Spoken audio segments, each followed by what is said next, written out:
आप सभी जानते हैं जीवन में एक चक्र की तरीके से पूरा दिन जो है व्यक्ति का चलता रहता है।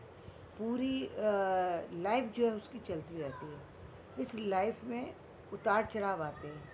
कभी व्यक्ति हंसता है, कभी रोता है, कभी उसके माइंड में अच्छे विचार आते हैं, कभी खराब विचार आते हैं। ऐसा होता क्यों है? क्यों एक व्यक्ति खराब विचार के कारण से इतना ज़्यादा परेशान हो जाता है कि वो उनका सामना नहीं कर पाता? ये क्या कारण है? उसका कारण सिर्फ एक है कि उसने अभी तक उस पर काम नहीं किया।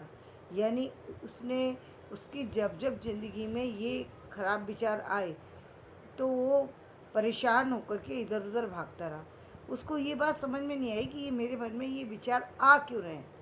मूल बात ये है कि ये जिस तरीके से हम 6 ऋतुओं की बात करते हैं, उसी तरीके से जीवन चक्र के अंदर भी ये हमारे विचार जो हैं बराबर अच्छे बुरे विचार हमारे माइंड में चलते रहते हैं।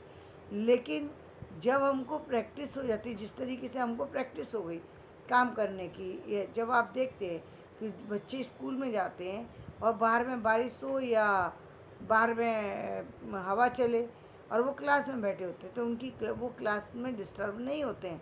क्यों नहीं होते हैं? क्योंकि उनका ध्यान बाहर की तरफ है ही नहीं कि बाहर में क्या चल रहा है, इसलिए वो डिस्टर्ब नहीं है।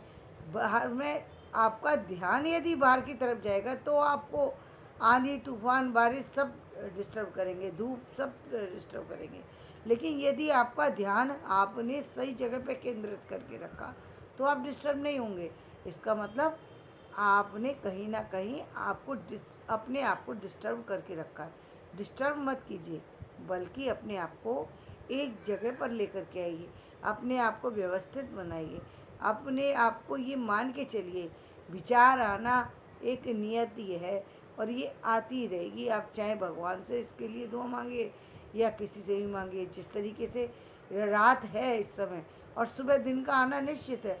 आप अब कोई कहे कि सुबह दिन ना आए, हे भगवान सुबह दिन ना आए क्योंकि सुबह मुझे डर लगता है, या हे भगवान रात को रात ना आए क्योंकि मुझे रात से डर लगता है। ऐसा नहीं हो सकता।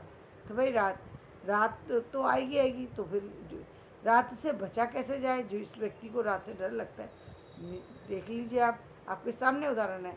लाइट जल रही है, आपकी जो समस्या थी उसका समाधान हो गया।